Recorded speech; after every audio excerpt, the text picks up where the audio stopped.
Hello, and welcome to Book Circle. I'm Earl Weinberg. This time we will continue our reading of Village Centenary by Miss Reed.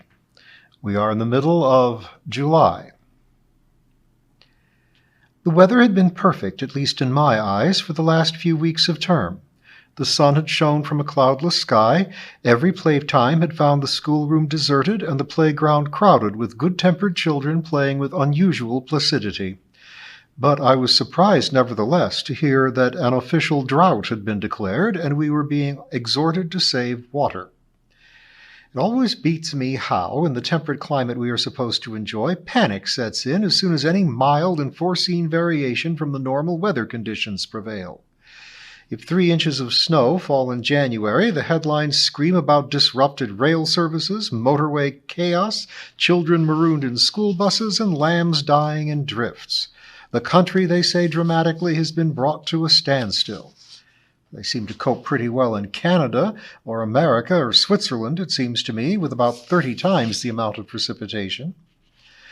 And why, as in the present circumstances, have we to watch each precious drop of water? Way back in February, we were sloshing about knee-deep in the stuff as the swollen rivers overflowed, and Mr. Roberts was out rescuing lambs at Springbourne. In any event, we were all blissfully happy in the scorching sun, and I scuffed through the dust at the edge of the road on my way to the grocer's after school, glorying in the heat. It was beginning to look like the end of summer, with the grass drying prematurely, and even some yellow leaves appearing on the fruit trees. Miss Waters' privet hedge was in flower, the small white pyramids of blossom giving out that faint sickly smell which is the essence of summer. White convolvulus plants scrambled along the wire fence which borders the post office garden, the purity of their trumpets sadly tarnished with dust and heat. Below them, a root of scarlet poppies flamed, giving out their hot peppery fragrance as the dry wind shook them. I met the vicar as I returned. He greeted me cheerfully and told me that his bees were extremely active. No more swarms? Not yet, but this is the sort of weather that might set them off, he told me. The swarm I collected from Margaret Waters has settled in beautifully. Very attractive bees, rather paler than my first, and so busy. Really, they are an example to one in this heat. I must confess I find it most trying and shall welcome the rain when it comes. Mr. Willett hailed me from the churchyard when I was nearly home, and I walked across to see him. It was cool in the shade of the massive yew tree where I stood. Mr. Willett was busy cutting long grass from some of the ancient burial mounds with a billhook. "Hot work," I commented. "Suits me," said my caretaker, mopping his glistening face. He came and stood beside me, and together we surveyed the sleeping place of the Fairacre dead. It was all very peaceful. Some midges drifted in clouds near the hedge, and a peacock butterfly opened and shut its beautiful wings upon the warm stone slab commemorating some village worthy. With the Centenary always to the front of my mind these days, I wondered how many of those resting here had attended the little school hard by, and what they had thought of it. As if reading my thoughts, Mr. Willett said that there was a more to folks these days as preferred to go up in smoke, and he wondered if it was right. "We certainly miss all those lovely inscriptions," I said. "Personally, I enjoy a potter round this churchyard, reading about virtuous wives and devoted mothers mourned by their 14 sorrowing children. I've even got a soft spot for that terrible marble angel in memory of Mr. Parr, who died in 1870, benefactor and brother to all." "Nice bit of work," agreed Mr. Willett. "I likes a bit of white marble myself. Can't take to that polished pink granite. Might just as well have a bit of cold ham on top of you from the looks of it." "Well, I must go home," I said reluctantly. "Tibby expects a meal." "You spoils that cat. It'll get fatty heart the way you feeds it." "He's got a large frame," I protested. "Not surprising, the amount he packs away," replied Mr. Willett. "I'd better get on, too. There's plenty old Fairacre pupils once tidying up by the south wall. You ever thought of that? You'll maybe get some ghosts at them celebrations of yours." "I rather hope we shall," I said, stepping round the gravestone of one Sally Gray, who died in 1890 in her 63rd year. She would have been 53 when the Fairacre School was newly built. I thought, making my way home through the heat. How the history of this little village presses around one. Obedient to Mrs. Partridge's behest, I set off on my collecting stint one hot evening. For once, clouds covered the sky. They were ominously dark, but made no appreciable difference to the heat. It was about to break, and I only hoped that I should get my job done before that happened. People were generous with their donations, and my tin was soon quite heavy, and chiefly with silver, not copper coins. I had left Joan Benson's house until last, as it was the furthest from home, and I could then have an uninterrupted walk back to feed my overweight cat at the right time. A few drops of rain began to patter against the holly hedge round the garden as I opened the gate. All the windows were shut, including those in Miriam Quinn's annex at the side, and there was that indefinable feeling of blankness that always seems to emanate from a deserted house. However, I decided to try my luck. I remembered that Joan had been going to look at a house near her daughter's, but hoped that she would have returned. I was unlucky. No one answered the bell, and the rain began to fall in torrents. I was well sheltered in the deep porch and sat down on a sturdy bench which ran along one side to watch the downpour. It was wonderful to see the plants reviving in the heavy shower. The dusty drive was soon pockmarked with large raindrops, then with tiny rivulets that snaked their way downhill to the gate. The holly hedge began to glisten with drops, and the thirsty flowers in the parched border seemed to lift their heads in response to this benison of refreshing rain. Drops began to stream from the porch, until I began to feel that I was surveying the garden through a curtain of glass beads. The smell of water on hot stone rose all around me, and I began to realize how desperately the earth had been waiting for the rain. It was obvious that Miriam Quinn had not returned yet from the office in Caxley. It was quite likely that there would be flooding there, I surmised, for the river Cax overflows very readily, and the low-lying parts of the town, particularly the area known as the Marsh, floods with depressing regularity, despite the efforts of drainage experts to control this nuisance. But my spirits rose when I heard a car scrunching up the back drive on the wet gravel. Here, no doubt, was Miriam returning. But I was wrong. The car did not stop at the annex, but swept up to the porch where I was sitting and pulled up with a squealing of brakes. Out of the car leapt Henry Maughan, head down through the blinding rain, and met me face to face. "Good Lord, have you rung?" "Yes, but no one's at home. I was waiting for the worst of the rain to go." Henry looked agitated. He jingled some coins in his pocket and bounced up and down on his toes, gazing at the watery scene. Oh dear, now I wonder when she'll be back. Any idea?" "None at all, I'm afraid." I told him about Joan's departure for her house hunting. "Well, let me give you a lift back. You might be stuck here for hours. It looks as though it had set in for the night." I was very grateful, and we drove back through the glistening lanes with the rain drumming on the roof of the car and the windscreen wipers working away like maniacs. "Come in," I said when we drew up at my front door, but he refused. "It's about Joan's house," he began rather explosively. "Is it still on the market, do you know?" I said I thought it was. "I've been in Ireland for the past 3 weeks looking up relatives there, and I missed the Caxley Chronicle's advertisement. You see, I was wondering if it would suit David and Irene." "Do they know about it?" "No, that's the point. I thought Joan might let me have a look, and if I thought it a possibility, I would tell them on the telephone, and they could come down at once to view. It seems to me you have to work at the speed of light these days if you want to buy a house. What's she asking for it?" Again I had to confess ignorance. I really wanted to get into my own abode, but Henry seemed to want to unburden himself. "I do wish you'd come in," I urged him, but he was adamant. He sat staring straight ahead through the rain-beaded windscreen, his fingers drumming on the wheel and a little nerve twitching in his cheek. "It's all very difficult. I know they hope to move from the London house and get further out. Better for Simon, too, in the holidays. Better for all of them when you think what David and the boy went through there when poor Teresa lost her sanity." I murmured sympathetically. I knew only too well how strung up that young boy had been when he had been one of my pupils for a few summer weeks. "On the other hand, I don't want to interfere. A second marriage can always be a bit dicey, I think, and they may loathe the idea of being near us, or any relatives for that matter. But this place looks about the right size for them. 3 bedrooms, I believe?" "And the annex," I said. "But surely Miriam Quinn's in that?" She is at the moment. Nice woman. I shouldn't think David and Irene would want her to go. There was silence for a time. The rain continued to throb relentlessly above and around us. A few blackbirds scrabbled joyfully under the bushes, enjoying the softened soil after the hard surface of past weeks.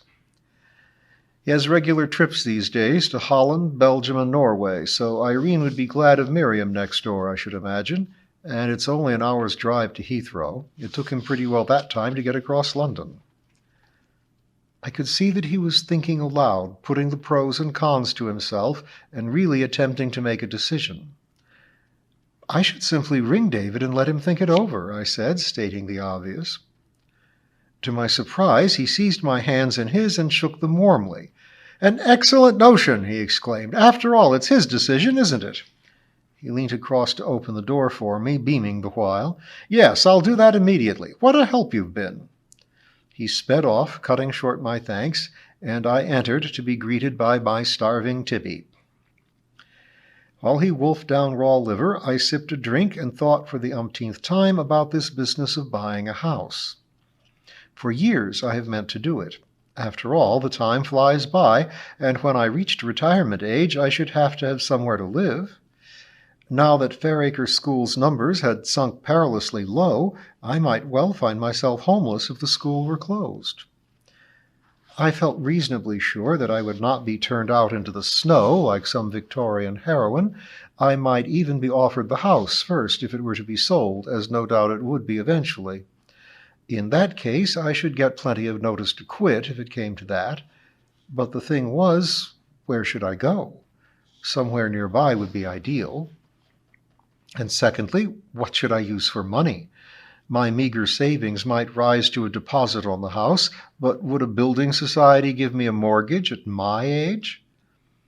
I had been a fool not to buy when prices were less astronomic, as Amy pointed out when she called one afternoon. "I've told you time and time again," she said severely, "and now you've done nothing all these years." "I know," I said meekly. "Well, I've just lived from day to day. And jolly nice it's been," I added defiantly. Amy laughed. "Well, my dear old silly, you know you can always have a bed at Bent if the worst comes to the worst." She looked at me speculatively. "How much could you raise if you saw something you liked?" I told her. "It would hardly buy the bathroom," she said. "What, would you let me lend you some money?" "No, indeed," I said. "I've got quite a nice little nest egg, and you just might as well have some of it. Think it over anyway. You are sweet to think of it, but honestly, I couldn't possibly accept." "Well, the offer will stand, darling," said Amy, getting up to go. "Besides, if I bought now, I should have to let it while I'm still teaching, and you know how impossible it is to get tenants out if they dig in their heels. No, I think I must just soldier on as I am. Lord knows I'm happy enough this way." "Bless you, so you are. And as the old song says, you die if you worry, you die if you don't, so why worry at all?" And on this cheering note, Amy departed. "Nice drop of rain," commented Mrs. Pringle with unwonted affability the next morning. "My lettuces have picked up wonderful, and the water butt's full again." I said it seemed to have done a lot of good everywhere, except for the aperture where the skylight once had pride of place. A fine puddle had cascaded onto the tarpaulin and thence to the floor. Luckily, I had been prudent enough to shift my desk during these protracted building operations, or we should have had more serious damage. Mrs. Pringle's countenance assumed its usual gloom as she surveyed the mess. "I'll have a straight word with Reg Thorne when I see him," she boomed. I felt a pang of sympathy for the poor wretch, maddening though he was. He would meet his match in Mrs. Pringle. The delays and confusion which had accompanied the removal of the skylight and the replacement by a simple dormer window had to be seen to be believed. It seemed to me that Reg Thorne was constantly driving to the builder's merchant or the timber yard in Caxley to acquire or replace new pieces of window equipment, which surely should have been bought at the beginning and assembled in his own workshop. What he spent in petrol alone must have made a hole in the taxpayers' pockets, but I suppose none of his fuming customers could get at him whilst in transit, so that from his point of view he was leading a comparatively peaceful life. Mrs. Pringle began to mop up, muttering to herself the while and clanging the bucket. I looked up a hymn for the morning prayers before getting Ernest to ring the school bell to alert any stragglers still in the lanes or fields of Fairacre. These last few days of term are always busy. This time the last week seemed fuller than ever, for I wanted to visit the parents of the principal actors to see their reaction to making costumes for the favored few. Linda Moffat was to be one of the stars as Miss Richards, the first headmistress of Fairacre.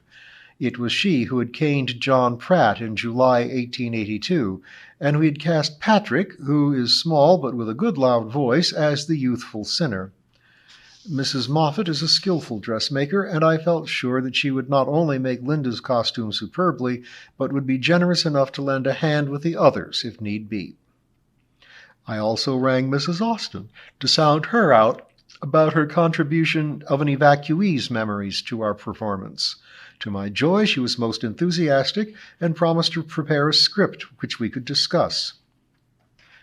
Altogether, it was a satisfactory ending to the school year. There was a chance of another family coming to live in the village, as Mr. Roberts had engaged a new shepherd who had 3 children. This was encouraging, as it would mean an increase next term in my dangerously low numbers. The sun appeared again after the storm, and apart from the annoyance of the skylight non-activity, all appeared hopeful in my little world. The vicar called to wish the children a happy holiday and added his usual rider about helping their mothers. This was followed by the ritual, "The same to you, sir," which is always considered the height of humor by my pupils.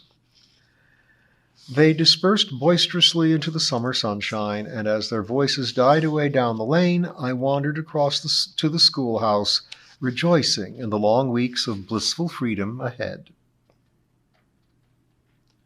Chapter 8. August. My holiday plans were simple. The first few days had been spent in coping with neglected jobs, such as weeding the border and washing the kitchen paintwork.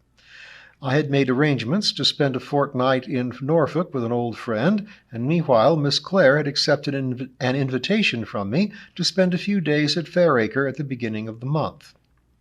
The spare room lay in an unusual state of pristine splendor. The furniture gleamed from Mrs. Pringle's ministrations. The feather bed was beautifully puffed up beneath a fresh chintz bedspread. On the table at the bedside was a posy of all the sweetest-smelling flowers I had been able to pick in the garden. Lavender, roses, pinks, and a sprig or two of night-scented stock made a handsome nosegay in a little lustre jug which had once been my mother's.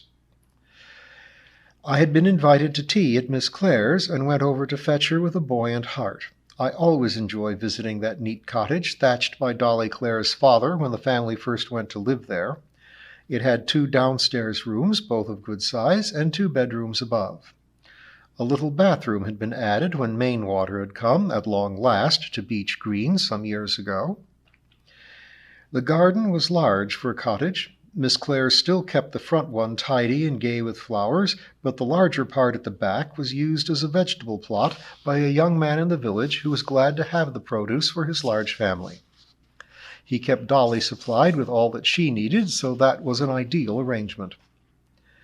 The best white cloth had been spread in my honor, and the thin ancient teaspoons of silver gleamed brightly.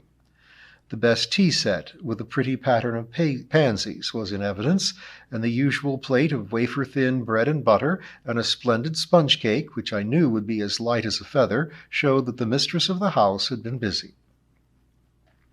Beyond the lattice window pane, the downs shimmered in a blue heat haze. It was a tranquil spot, and Dolly Clare had lived there from the age of 6, first with her family, and then alone for a number of years. To her great joy, her lifelong friend Emily Davis had joined her for several years, and the 2 old ladies had lived in perfect harmony until Emily's death a few years earlier. Much had happened under this old thatched roof. The joys and griefs of a family, the sharing of a nation's wars, and always the relentless pressure of poverty. But it was a happy house. One felt it as soon as one crossed the threshold. Here was a haven, a quiet backwater where one could rest tranquilly away from the turbulent mainstream of life. This blessed peace, I well knew, stemmed mainly from the quiet spirit who lived there, but even without her presence one was conscious of a home which had been loved by many generations. "I have been given some nerine bulbs," said Miss Clare, entering with the teapot. "Do you know anything about them?" "They say that if they like you, they grow like weeds. If not, you'll never be able to rear them." "We'll live in hope, then. George Annett says they need lots of manure, but Bob Willett says the exact opposite.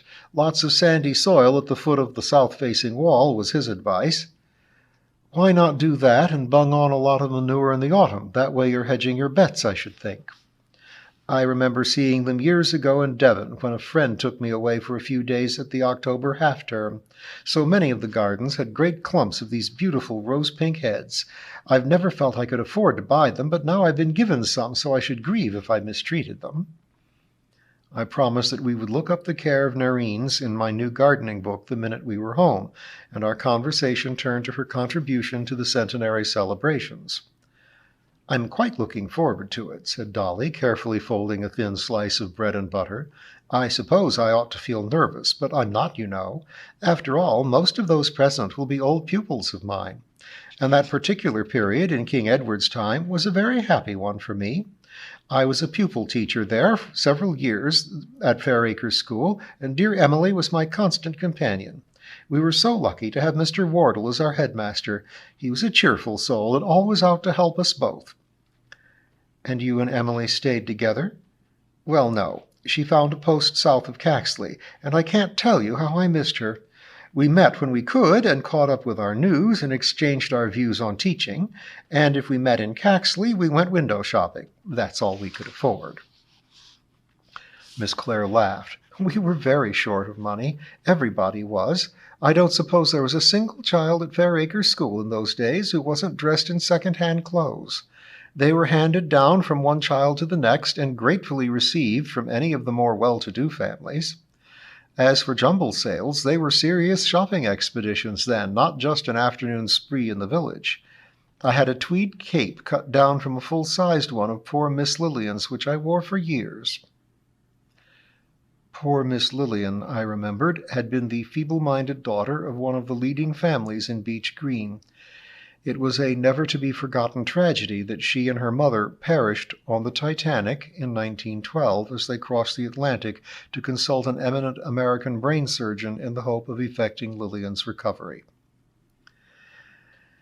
I think shortage of money was the chief worry then. It wasn't so much concern with health. As long as you could keep going and earn a bit, you tended to ignore minor aches and pains, and perhaps it was a good thing, although people often struggled on when really they should have gone to the doctor. But he needed paying, you see. It was all an uphill struggle, and I know many of the children came hungry to school. The older people could remember the rebellion of some of the agricultural workers when they smashed machinery and shouted for bread. When I see the bonny children of today and remember some of those in my early classes, I feel thankful that times have changed. You'll talk about this, I hope, when you give us your memories?